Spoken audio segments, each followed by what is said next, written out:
My nan named it. You know, like proper like. I don't know. Is that like exclusively a Scouse thing? I'm not sure. But my nan always used to go, "Are you courting? Are you courting? Are you courting?" I'm Sean. And we are one half of the band called Courting from Liverpool.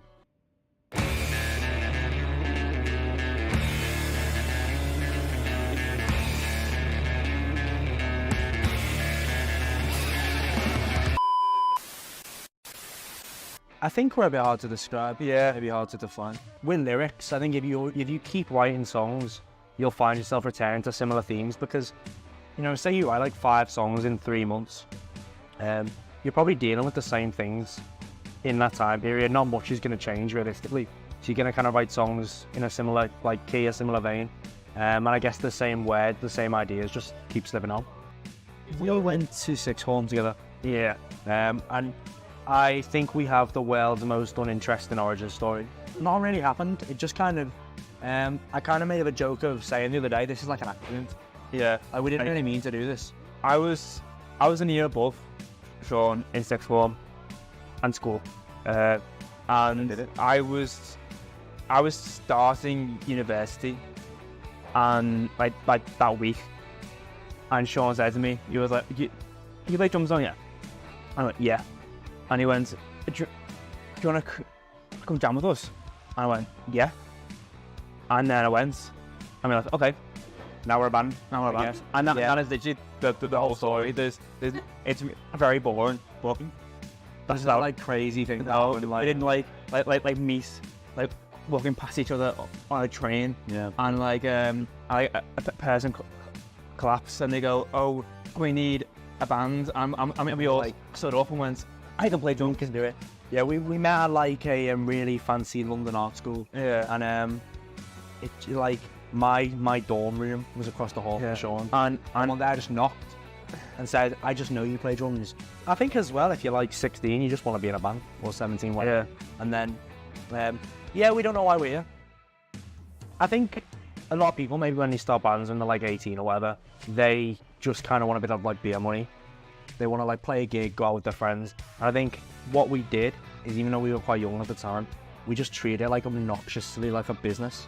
Yeah. So we were constantly trying to like contact people and make it a big thing, because I guess if you look at like the bigger picture, if you're 18 or whatever, and I think maybe I'm undercutting how serious we take it a little bit by saying it's all an accident, because we are like really bothered about what we do.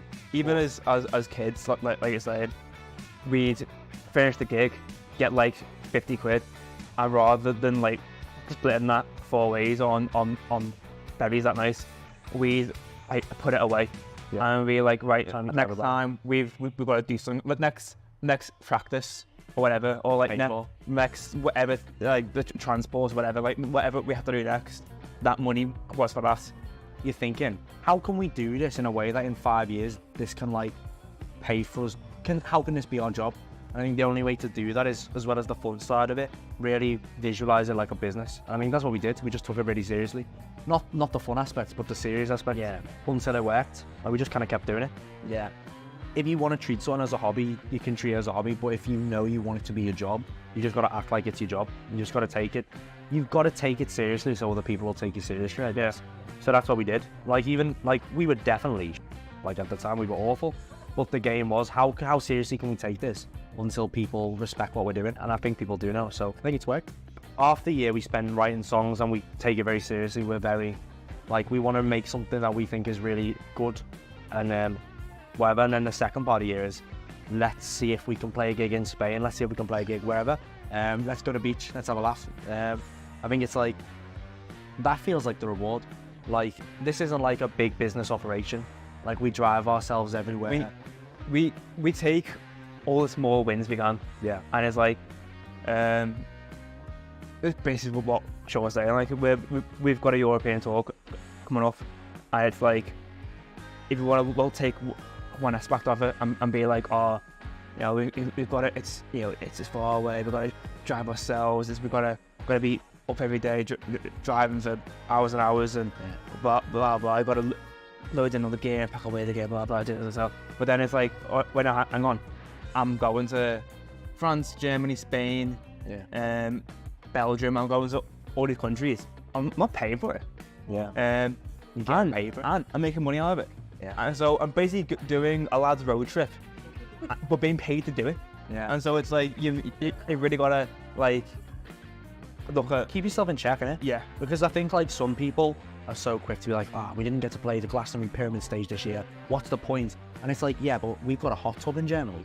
Our German hotel has a hot tub, and that's gonna keep me ticking for like 3 months. We keep me going till now. Like that's great. Like That one of them where like the effort that we put in as like teenagers, kind of now feels not just now, obviously along the way as well, but in positions now, it makes us appreciate it all that more. Yeah. Like I remember we were in Glasgow or Edinburgh. is this the bus?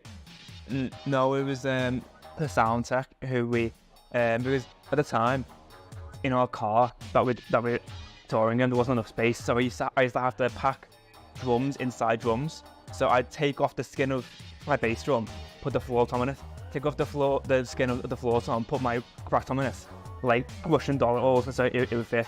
And when I pulled up to the venue and we started to like pull apart the Russian doll, the sound tech looked at me and I felt like a bit embarrassed about the fact that I had to do this to go on tours, because we don't have a van, we got a car, this is what I do. And I was like about to make excuses about it, but he looked at me, don't do that, and went, that's rock and roll. Me nan named it. You know, like proper like. I don't know. Is that like exclusively a Scouse thing? I'm not sure. But me nan always go, "Are you courting? Are you courting? Are you courting?" Yeah, it's very like old-fashioned. Very old-fashioned, yeah. And she's very proud of the fact she thinks she should get like a split of the profit for this. But like she just kept saying that, and I was like, "That's quite funny actually. Are you courting?" Okay, yeah, we are. And we just went from there. I cannot overstate how happy my nan is, and I cannot overstate how much every time I see her, she's like, you know, when you get paid, like a little bit of that could trickle down. I'm like, nan, it will, yeah. You know what? I actually don't want to complain. Like, I think there's so many little things where we could be like, oh, we have to do this. We have a joke in the band that nothing ever goes wrong for causing. Yeah. And it's a joke because our standards are so low. Yeah. I think it's kind of a common thing that when you write an album, by the time it's nearly out, you kind of don't want to think about it. So we're just trying to keep ourselves a little bit busy before we have listened to it like 6,000 times. We start. Yeah. It's one of them where like we've at least a couple of these songs we've been sat on for like 2 years. 2 years, yeah. So for us, we obviously we know it very well, the album, and so we're in our heads we're kind of like a year and a half ahead of everybody else. And like even when we were recording the album, I'd be like, oh yeah, I think like Flex is my favourite, and then I'd be like, oh no, actually it's Change your mind. it's the Hills. I know it's the Wedding, like Constantly redecide. because just as music is, you hear an album the first time, you think, oh, that's a favourite, you hear it again, you go, oh, no, actually, is that one that's a favourite? So it's interesting being that step ahead to see how other people react to it. We're excited with the point. Yeah. And the hyped. What would you say is unique about this new album? There's just loads of stuff going on. We're kind of trying to do as much as we can, really. I think some bands maybe pick like a style and go, let's do that forever. And on this one, we're just kind of seeing where the shoe fits, really. You know, instead of like trying to dilute what we do, you know, if we want to make like a Prince sounding song, then we just do it. If we want to make a song that sounds like Metallica, we'll just do it. Because we try not to be too precious. Like, try what you want to do. Any song you like, try and replicate something similar, try and do a similar vibe. So, yeah, we just want to keep it weird, want to keep it interesting. I'm happy. I just want to keep doing it. That's what's in my game. I was actually talking to T-Brother yesterday, and he was saying like how it's mad that, like, he said like 5 years ago, you were playing gigs on Smithdown, and yeah, right now he was like you're playing like bars on Smithdown, yeah, and now you're like, you know, second album house, yeah, doing big home sound shows, yeah, stuff. Yeah, feels good. European tours and that, like. We're playing a show at Hangar 34 on the 24th of May, which is a big celebration for us, because last year we decided to kind of scale it down in Liverpool and play some like free shows in the Cas, because we wanted to make sure people knew that we were from Liverpool, really. I think like too often, like if you're a British band and you don't shout about where you're from, people just presume you're from London. And it was kind of pissing us off a little bit. So we did 2 free shows here to just anyone who wanted to come, to try and make sure everyone knew what we were about. And then now we're playing a bigger show, which is going to be really fun.